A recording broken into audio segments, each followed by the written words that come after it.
Can I get baptized again? The answer to that question is it depends. If you didn't understand what you were doing when you were getting baptized, for us, we believe you can be baptized again.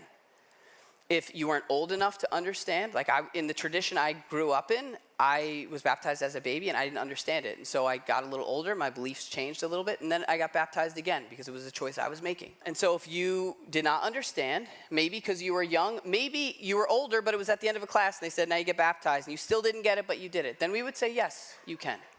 However, if you want to be baptized because there was a point where you understood it, but then you went off track, and now you want to be renewed or reminded of God's goodness and grace, and you want that fresh start, we would say, no, you can't get baptized again.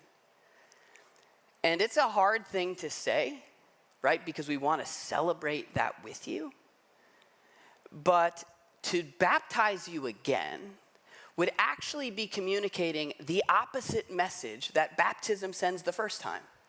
That this is going to be a journey of ups and downs and steps forward and steps back. And so, yeah, maybe you're coming out of a few steps back and we're excited and cheering you on because you're taking steps forward now.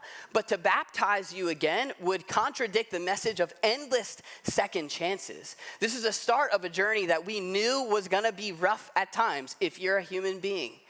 But the beauty of it is that you can't wear out God's grace. We're told his mercy is new every morning, and he's in your corner whether you're getting it right or not.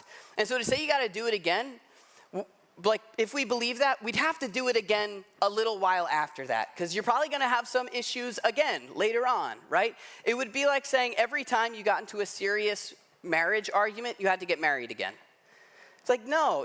I told you I was committed to you for better or for worse, and this is the for worse part, but that does not change my commitment to you. Now that said, I told you, if you want to, like, if you're in a place where you want to remind yourself of God's goodness, like be brought back to that place of like clean slate, or I should say be reminded of your clean slate, not like earning a clean slate, but be reminded of it. Well, then what if I can't get baptized again? What's great is it's almost like Jesus knew we were going to run into this, like we were going to want tangible ways to express intangible things. And he gave that to us. And the Apostle Paul explains that symbol as well. He's explaining what Jesus said to his followers on that last night, and he said, in the same way, after supper, he took a cup and said, this was at the Last Supper. He takes a cup, and he says, this cup is the new covenant in my blood. It's a new arrangement with God. And he says, when you do this whenever you drink of it. Why? In remembrance of me. For whenever you eat this bread, and this is Paul speaking now, he says, whenever you eat this bread and drink this cup, you proclaim the death of the Lord until he comes. In other words, when we do this, we're being reminded of the story.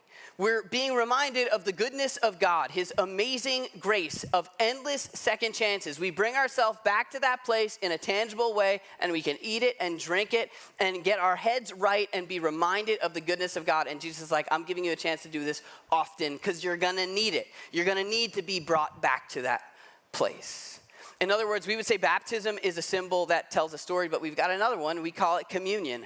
It's a symbol that tells a story, that proclaims the story of Jesus and his radical, inexhaustible love for you.